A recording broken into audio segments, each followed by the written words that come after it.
Di medsos itu kebanyakan kontennya itu memamerkan semua kelebihan. Padahal itu manusia normal itu lebih banyaknya kelemahan daripada kelebihannya.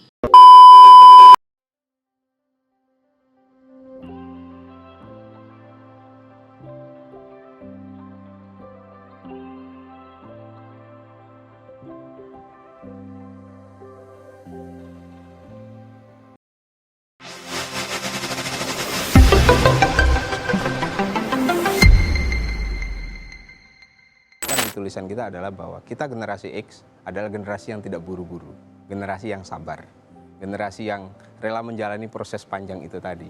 Nah, itu sepertinya yang saya tekankan lagi harus dipelajari oleh generasi milenial.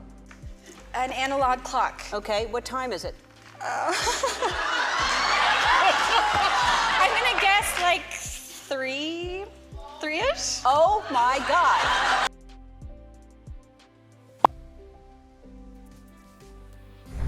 Halo. Hai. Halo. Nama saya Susi, lahir tahun 76. Halo, nama saya Kennedy, umur saya 26 tahun. Profesi saya sekarang seorang chef. Nama saya Sukoco, lahir tahun 72. Hai, kenalin aku JJ dan aku adalah seorang content creator, lebih ke Instagram dan YouTube sih. Bagi saya sosial media itu pertama mungkin ikut-ikutan ngetren. Menurut saya tujuan dari media sosial selain personal branding kita, baru di situ kita bisa melakukan apapun ya. Salah satunya dulu saya juga memperkenalkan makanan saya di media sosial supaya tingkat penjualan bisa naik dan lebih. Itu dari saya. Kemudian kalau untuk IG, saya ikutnya itu karena untuk memantau anak saya yang ada ikut di IG juga itu. Jadi sampai sekarang sosial media itu agak terbatas bagi kami, tapi ada efeknya. Saya sebagai ibu rumah tangga, saya bisa dapat resep-resep makanan yang banyak di sana. Menurut aku media sosial itu ya segalanya bagi aku, ya kan? Apalagi di dunia kreatif, entertain itu segalanya sih. Karena tanpa media sosial, aku mau ngapain? Dan aku juga kan adalah MC dan juga stand up comedian gitu. Jadi tanpa itu mau ngapain aku? Ya gitu sih menurut aku. Media sosial adalah segalanya. Kalau saya banyak lihat di IG, Facebook, lihat foto-foto, hobi, piaraan, ya banyak lah yang bisa saya dapat. Paling tidak menambah lah. Apalagi kepikiran ingin ganti mobil, terus lihat mobil tapi nggak pernah beli. Untuk yang medsos itu ada 5, tapi yang aktif sekarang sih saya lebih ikut ke IG saja. Instagram. Itu yang Instagram, yang lain-lain itu kayaknya buat penghias, buat penghias handphone. Media sosial 7. Ya aku 12 ya. Kebanyakan main. Ya kalau saya sih nggak banyak ya. Paling di IG, Facebook yang sering saya lihat aja. WA ada yang panggil nggak? Itu WA termasuk medsos enggak? Kalau saya paling di Instagram, WhatsApp untuk komunikasi, Facebook, ada Line juga, ada Traveloka, Traveloka untuk berpergian juga ada. Dan itu aja sih, saya nggak banyak pakai untuk media sosial. Kalau saya tergantung sih ya. Kalau lagi boring itu bisa 5 jam. Kalau memang lagi udah bete, tapi kalau lagi sibuk itu bisa juga 1 hari nggak kepegang. Nah, kalau 5 jam itu kebanyakan habisnya di main game. Jujur kalau saya memang udah mengurangi sih. Kalau dulu zaman saya memang hampir berapa jam bisa terus-terusan. Kalau sekarang memang fokus saya mengurangi media sosial, kayak puasa media sosial. Wah itu berat.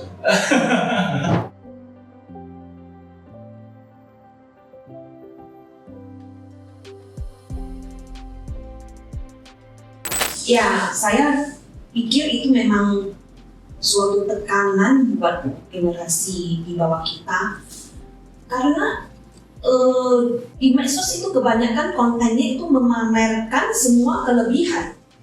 Padahal itu manusia normal itu lebih banyaknya kelemahan daripada kelebihannya. Tapi di dalam medsos itu semuanya hampir kayaknya 80% itu kelebihan semua yang dipamerkan. Tekanan yang lebih berat itu karena ada sosmed, benar sih menurut aku, karena ya kayak tadi dibilang Cici, karena semua memamerkan kelebihan gitu. Dan kadang ditambah lagi ketika di rumah ada orang tua mengatakan, tengok nih anak mama di Facebook, udah ke Jepang, udah ke Jerman, kau masih di dapur aja. Itu juga memberi tekanan kepada generasi kita. Karena kalau anak kita nggak bisa seperti yang di medsos itu, aduh kita juga Jadi rasanya perbandingan. Ini nggak bisa menarik ya. tidur kita. Mau melawan orang tua ya. Tapi nggak apa-apa, namanya juga diskusi ya. Itu jadi salah satu fungsi sosial media kali ya, di mana orang-orang ingin menjadikan itu sebagai kayak satu diary atas kesuksesan, atas keberhasilan mereka, sehingga jadinya kesannya itu jadinya orang-orang tuh kayak pamer kelebihan-kelebihannya mereka dan tidak menyampaikan kelemahan-kelemahannya mereka gitu. Baik oleh orang yang memang secara sengaja ngelakuin itu, atau bahkan untuk orang yang sebenarnya kayak mungkin nggak sengaja sih, tapi ya ya secara otomatis itu aja yang mereka upload di sosial media. Kalau saya sih untuk mereka, untuk yang kalian itu self healingnya nggak mesti liburan deh. Iya. Kalau karena self healing di liburan, apakah kalian bisa berjanji kalian nggak foto selfie di tempat kalian liburan? Jangan minta liburannya itu untuk selfie pamerkan supaya oh ya kalian juga ada liburan, bukan enggak. Kalau dari saya sih nggak terlalu butuh yang namanya self reward harus kemana-mana atau harus ya liburan lah. Kalau menurut saya pribadi, menurut saya ya di umur saya yang sekarang ini self reward saya itu terbesar ya kumpul sama keluarga. Oke, kalau self healing, dan aku gak gitu perlu sih, karena yang bisa nge-heal dirimu itu ya dirimu sendiri gitu. Tapi ada berapa persen sih anak muda seperti kalian yang bilang nggak perlu self healing? Iya, nggak semua sih. Nggak semua, tergantung dari tekanannya apa dulu, tekanan ini apa dulu, kan gitu kan. Menurut saya itu ide yang menarik ya, dalam artian kayak memang tidak ada keharusan untuk orang harus menampilkan self-healing. Karena namanya self-healing berarti kan sesuatu yang personal ya. Orang boleh pilih untuk berbagi, boleh juga untuk memilih enggak gitu. Jadi ya nggak ada keharusannya gitu. Orang bisa tanpa upload apa-apa di social media dan tetap self-healing juga bisa gitu. Sebenarnya makin tua jadi makin stay in zona aman. Iya benar, apalagi misalnya orang tua kita ya. Kita misalnya pengen berinovasi nih. Misalnya kayak pengen buka bisnis startup, tapi pikiran mereka udahlah PNS aja lah. Iya benar. Udah lanjutin bisnis mama aja, bisnis bapak aja lah. Udah stay semua di situ. Dari kecil mereka omong yang kerja di sini dan kenal sama kamu semua gitu. Padahal gue juga pengen lebih gitu daripada yang dibikin sama mereka. Jadi kayak pikirannya masih terkotak. Tapi mereka selalu mengingatkan kalau bisa lebih dari kami lah. Sementara ketika kami ingin melebihi mereka bilangnya balik lagi ke kotak tadi. Jika jadi keluar dari out of the box itu, jadi kayak sama aja. Menurut saya konservatif itu sepertinya suatu perwujudan rasa sayang buat anak-anak kita. Karena mereka kadang tidak tahu itu levelnya kayaknya bagi kita udah terlalu nggak realistis karena mereka belum sampai di jalan itu, padahal kita sudah pernah di jalan tersebut. Jadi lebih sebagai perwujudan sayang supaya kalian hemat waktu, hemat tenaga, jangan terlalu out of the box, terlalu jauh nanti baliknya susah.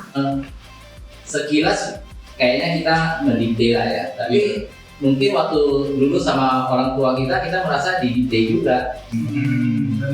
Ya tanpa sadar waktu kami udah di posisi itu ya kami pun otomatis mendikte kembali. Dia harus diubah.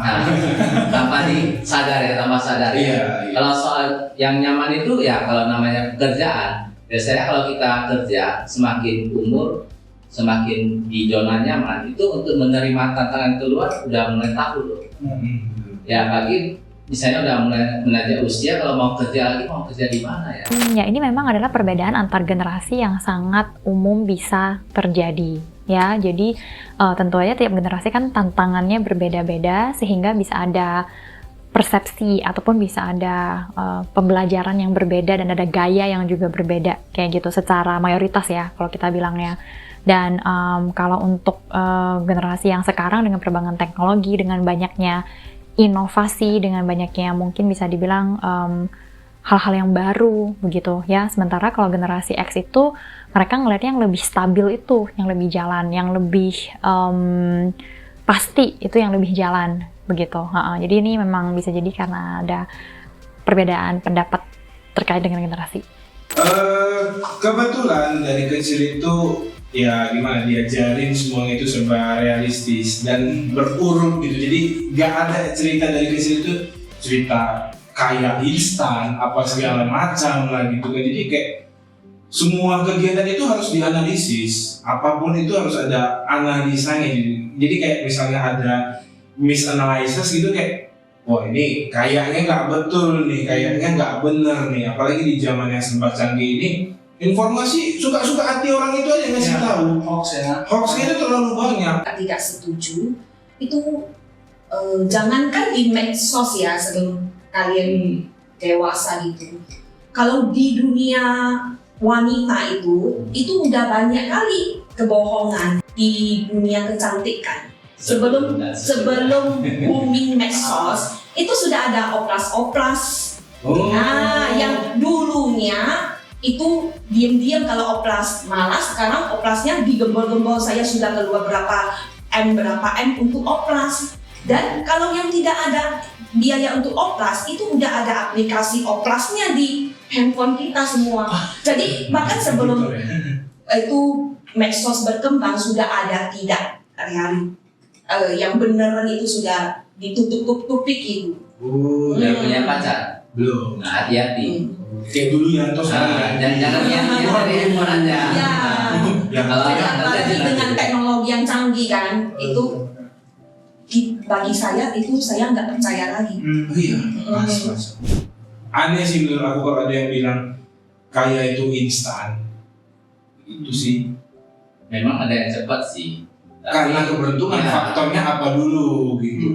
Ya biasanya yang kayanya instan kalau nggak karena orang tuanya kaya, ya orang tua kayanya itu meninggal. Jadi ini instan langsung kaya. Instan turun kenaikan notaris kan, gitu doang. Saya juga tidak setuju sih. Ya mungkin gimana ya? Zaman kita tidak pernah melihat tetangga kita itu tiba-tiba kaya. Jadi itu kayaknya udah kalau sekarang disodorkan, siapa itu kaya loh dalam usia 20-an, kita ya gitu. Karena kayanya itu kita nggak merasakan. Coba kalau dia kaya, dia bagi kita, kita percaya. Dia lebih mancing sih kayaknya. Simpan ya. Simpan dulu. Sekarang anak-anak banyak yang suka yang instan ya. Gimana cepat untuk mengumpulkan pundi-pundinya daripada kerja yang ya istilahnya yang rela. Itu ada kesalahan dari peran orang tua juga yang sering menuntut supaya anaknya cepat sukses. Iya, atau gak dikasih uang jajan. Harus ada, makanya aku heran sama orang-orang yang kayak pengen kaya instan apa segala macam. Itu apa nggak pernah dikasih susah sama orang tuanya? Balik ke orangnya lagi sih, itu sih makanya disebut strawberry ya. Mereka yang lemah kita juga terlibat. Dampaknya ada gitu. Nah, ada blueberry. Ada blueberry. Strawberry itu ceweknya tuh. Enggak, maksud jadi itu balik lagi ke persepsi kita masing-masing ya. Kalau dari saya itu melihat sosial media ini positif negatif gitu, tergantung cara kita memakainya, cara kita mau tujuan media sosial ini untuk apa. Kalau dari saya negatifnya yaitu seiring berkembangnya zaman kayak banyaknya flexing di media sosial membuat kadang generasi-generasi seperti saya ini mengalami satu namanya kecemasan gitu. Overthinking. Benar sekali overthinking karena melihat banyak nih anak muda yang udah sukses duluan, atau banyak nih teman-teman yang seangkatan kita mungkin udah lebih sukses dibandingkan kita gitu. Jadi menurut saya itu balik lagi ke diri kita masing-masing. Kalau dari saya, cara saya menanggulanginya itu ya dengan saya puasa media sosial gitu. Kita juga harus tahu, orang tua juga harus tahu bahwasannya nggak semua anak punya mental yang kuat. Nggak semua anak punya mental yang kuat. Jadi misalnya nih di TV nih ada kayak contoh lah, aku udah pernah itu ada cerita orang gitu kan. Jadi dia itu belum kerja, abang-abang aku udah di atas kamu juga ya, dia belum kerja. Terus di TV itu ada berita teroris. Ada anjing pelacak, nggak tahu dibilang namanya apa. Anjing aja kerja, kamu enggak. Ngebanding. Bandingnya kayak gitu ngomongnya. Oh mak, ya mungkin kalau misalnya kami dari sisi komedi, ya komedian itu lucu. Kalau dari si anak yang mendengar gimana? Sakitnya nih. Sakitnya itu, Apa tuh istilah flexing? flexing itu kayak memamerkan. Oh, Sama oke. Sakit. Ada paduan suara juga di sini. Kan dibeli kan dari paduan suara. Masa nggak ngerti? Nggak ngerti ya? Ya sama. Oke. Sebenarnya banyak kegunaan. Contohnya orang tua sekarang nggak usah susah-susah ngajari anaknya, harus menulis gini. Itu semua tutorialnya sudah ada. Sebenarnya itu kalau dipakai itu positif banget ya. Seekor ikan itu kalau dia tidak bisa memanjat, itu bukan karena dia bodoh. Jadi itu semua ada bidangnya masing-masing. Jadi yang contohnya kalau anak saya pinternya di desain, saya nggak bisa memaksa dia harus seperti Jerome siapa? Oh ya enggak, saya nggak mungkin memaksa dia begitu. Jadi tergantung kembali kepada peran orang tua melihat dengan jelas Bakatnya di bakat mana. anaknya. Saya kira itu medsos itu positif dong. Tergantung nih kita ngelihatnya dari sisi mananya begitu ya, dan kita juga tidak bisa memungkiri saat kita ingin mengambil manfaat dari sosial media ada juga potensi kalau kita bisa dirugikan dengan hal negatif dari sosial media. Dan sama seperti kita kalau ngelihat sosial media itu ada negatifnya, sebenarnya bisa ada manfaat yang kita bisa ambil gitu. Lalu apa nih yang membedakan orang-orang yang mungkin terpengaruh secara negatif dan orang yang terpengaruh secara positif? Hai Sobat Rukmapedia, jangan lupa untuk Like, Komen. Dan subscribe channel kita. dan jangan lupa nanti untuk nonton video-video berikutnya. Bye bye.